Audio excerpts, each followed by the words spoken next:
કાલે જન્મદિવસ છે ત્યારે ગાંધીનગરના વાવોલની શાલિની 2 સોસાયટીની મુલાકાત લીધી હતી।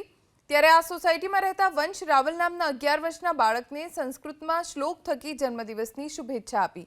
પ્રધાનમંત્રીએ પણ વંશ રાવલની શુભકામના સ્વીકારતા આભાર વ્યક્ત કર્યો। जन्मदिनमिदं ऐप्य सखे तन्तनोतु ते सर्वदा मुदं प्रार्थयामहे भवशतायुषी ईश्वरः सदा त्वाञ्च रक्षतु पुण्यकर्मणा कीर्तिमर्जय जीवनं तव भवतु सार्थकम्।